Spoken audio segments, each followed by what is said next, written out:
নমস্কাৰ, স্বাগতম জনাইছোঁ মোৰ ইউটিউব চেনেলৰ অন্য এটা ভিডিঅ'লৈ। আশা কৰোঁ সকলো ভালেই আছে। মোক বহুতে সুধিছে দাদা APFৰ পদ আহিব নেকি এবাৰ, যিহেতু অসম আৰক্ষী এইবাৰ পদ একদম কমাই দিলে। CM ছাৰে 4,000 বুলি কৈছিলে, এইবাৰ মাত্ৰ 2300 পদহে আহিলে। চ' এতিয়া ইমান পদৰ কাৰণে বহুতৰ এটা কনফিউজ হৈ থাকে, পাম নেপাম। তাৰ মাজতে বহুতে মেট্ৰিকুলেট হয়, গতিকে মেট্ৰিকুলেটখিনি অকল AB ব্ৰাঞ্চৰ মানুহখিনিকে মানে দিব পাৰিব, ফৰেষ্ট গাৰ্ডো তেওঁলোকে নোৱাৰিব, যিহেতু ফৰেষ্ট গাৰ্ড আৰু UB ব্ৰাঞ্চৰ কাৰণে আপোনালোকে হায়াৰ ছেকেণ্ডেৰী পাছ কৰিব লাগিব। কিন্তু APF বা AB যিখিনি আছে তেওঁলোকে এইটো এপ্লাই কৰিব পাৰিব। চ' তেনে ক্ষেত্ৰত মই এই ভিডিঅ'টো আপোনালোকৰ শেষলৈকে জনাবলৈ চেষ্টা কৰিম যে APFৰ পদ আহিব নাহিব, বা আপোনালোকে APFৰ পদ পাবলৈ হ'লে কি কৰিব লাগিব, তাৰ যোগ্যতা বয়স গোটেই ডিটেইলছ জনাম।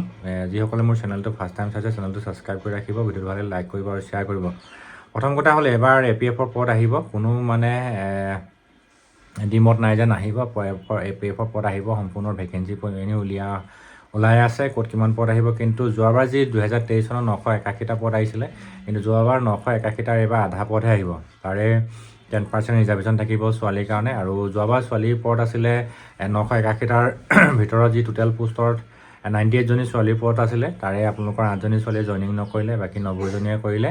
আৰু তাৰে এইবাৰ এজনী ছোৱালী এইবাৰ APRও পালে। তেনে ক্ষেত্ৰত আজিৰ তাৰিখত ছোৱালী আপোনালোকৰ 9 জনী ছোৱালীৰ ভেকেঞ্চি আছে।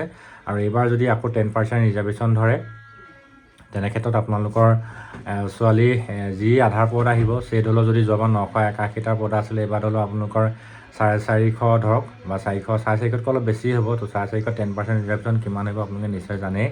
45-50 জনী তেনেকুৱা ক্ষেত্ৰতে ছোৱালী পদ আহিব। ছোৱালী পদ বৰ বেছি নাহে। কিন্তু ফৰেষ্ট গাৰ্ডত আহিব, ফৰেষ্ট গাৰ্ডত দিব পাৰিব যদি আপোনালোকৰ শিক্ষাগত অৰ্হতা আছে বা বয়স আছে। আপোনালোকে ফৰেষ্ট গাৰ্ডৰ লগত বয়সতো যথেষ্ট দিয়ে, 40লৈকে দিয়ে, কোনো টেনশ্যন নাই। কিন্তু আপোনালোকে APFৰ কিন্তু পুলিচৰ লগত ছেম এজ হয়। আৰু এইবাৰ এটা ডাঙৰ কণ্ডিশ্যন হ'ল, এইবাৰ বয়সটো যিহেতু 1-1-2025 পৰা ধৰা নাই, 1-1-2026 পৰা ধৰিছে। সেইকাৰণে বয়সৰো ক্ষেত্ৰত বহুত বাধা আহি পৰিব APFৰ ক্ষেত্ৰতো। যিহেতু গোটেই APFৰ ছিষ্টেমটোৱে অসম আৰক্ষী AB শাখাৰ লগত মিলে, ত' তেনেকুৱা ধৰণৰ।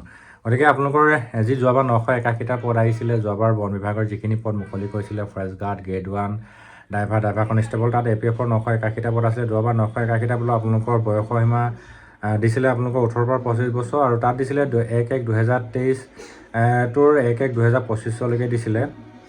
তাৰপিছতে আপোনালোকৰ 3 বছৰ ৰেহাই আছিলে, আৰু 5 বছৰ ST/ST কাৰণে আছিলে, আৰু OBC আৰু MOBCৰ কাৰণে 3 বছৰ। তাৰপিছত আপোনালোকৰ APFৰ কাৰণে যিটো হাইট আছে, হাইটটো মই আপোনালোকক কৈ দিছোঁ। আপোনালোকে যদি মেল হয়, মেলৰ কাৰণে আপোনালোকে 162.56 চেণ্টিমিটাৰ হ'ব লাগিব, আৰু ছোৱালীৰ কাৰণে 154.94 চেণ্টিমিটাৰ হ'ব লাগিব। আৰু যদি আপোনালোকে ST/P আৰু ST/H হয়, তেনে ক্ষেত্ৰত আপোনালোকে 160.02, আৰু যদি ফিমেল হয় 152.40। এইখিনি হ'ল ছোৱালী, আপোনালোকৰ স্ক্ৰীণত দেখাই দিছোঁ। এইটো আপোনালোকৰ হাইটটো হ'ব লাগিব। আৰু বয়সটোৰ কথা ক'লোৱেই। চ' আপোনালোকে মেট্ৰিকুলেট হ'লেও হ'ব, বা মানে নন মেট্ৰিক হ'লেও হ'ব, যিটো হেম পৰ্যায় বুলি কয়।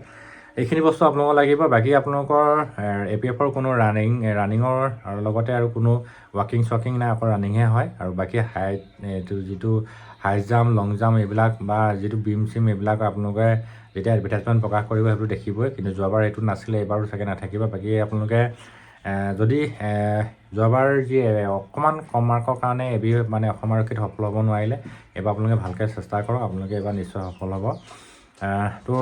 মই পুনৰ কৈছোঁ, পদ আহিব, কিন্তু যোৱাবাৰতকৈ অলপ আধা পদ আহিব।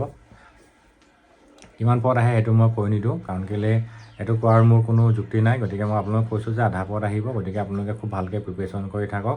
আৰু এইবাৰ বহুতৰ অসম আৰক্ষী এপ্লাই কৰোঁতে যথেষ্ট ভুল হৈছে, আপোনালোকে এইবাৰ সেইটো ভুল নকৰিব। যেতিয়া অসম আৰক্ষীৰ বন বিভাগৰ পদ মুকলি কৰিব, তেতিয়া আপোনালোকে গোটেই বস্তুটো ছিষ্টেমটো পঢ়ি শুনি কৰিব। আৰু যিমানেই যি নহওক লাগিলে গোটেই প্ৰিফাৰেঞ্চবিলাক ভালকৈ দিবলৈ চেষ্টা কৰিব। আৰু মই গোটেই ওপৰতে ভিডিঅ' দিয়া আছে, আপোনালোকে তাৰ মাজতে মোক যদি ইনষ্টাগ্ৰামত আপোনালোকে মেছেজ কৰিব পাৰে, আপোনালোকে এইটো মোৰ ID হয়, আপুনি তাত মেছেজ কৰিব পাৰে। ফেচবুক পেজতো মোক আপোনালোকে মেছেজ কৰিব পাৰিব, আৰু ফেচবুক পেজটো আৰু ইনষ্টাগ্ৰামটো ফ'ল' কৰি দিব। আপোনালোকৰ এইটো এটা অনুৰোধ থাকিলে, তেতিয়া মই আপোনালোকক ৰিপ্লাই দিবলৈ চেষ্টা কৰিম। তো ভিডিঅ'টো বৰ বেছি দীঘলীয়া নকৰোঁ। গতিকে পুনৰ কৈছোঁ, অসম আৰক্ষী যিটো AB শাখাৰ দৰমহা, ট্ৰেইনিং, হাথিয়াৰ চব একেখিনি APFতো হয়। আৰু APFৰ যদিও তোমাৰ ফৰেষ্ট ডিপাৰ্টমেণ্টৰ হয়, কিন্তু APFৰ সকলোবোৰ ডিউটি কৰিব লগা হয়। ল এণ্ড অৰ্ডাৰৰ পৰা, জংঘলৰ পৰা আৰম্ভ কৰি গোটেই ছিষ্টেমটো হয়। কিন্তু ফৰেষ্ট গাৰ্ডৰ লগত কিন্তু ফৰেষ্ট গাৰ্ডৰ অকল নিজৰ ডিউটিটোৰ মাজতে সীমাবদ্ধ। ফৰেষ্টৰ কিন্তু APFৰ অকল ল এণ্ড অৰ্ডাৰ ডিউটিও থাকে, বা আউটৰ কিছুমান ডিউটিও থাকে। ল এণ্ড অৰ্ডাৰ ডিউটি কৰি আপোনালোকৰ এভেকশ্যন কৰি যিমান যি ডিউটি আছে, অসম আৰক্ষীৰ সমানে ডিউটি কৰিব লগা হয়। বাকী প্ৰমোশ্যনটো চেইন ছিষ্টেমে হয়, অসম আৰক্ষী ধৰণেই হয়। আৰু দৰমহাৰ কথা ক'লোৱে, আৰু আপোনালোকে সকলোৱে জানে আৰু বৰ বেছি দীঘলীয়া নকৰোঁ কথাখিনি। আৰু ইয়াৰ ওপৰত যদি কিবা কমেণ্ট থাকে নিশ্চয় আপোনালোকে মই ৰিপ্লাই দিবলৈ চেষ্টা কৰিম। সকলো ভালে থাকক, ধন্যবাদ।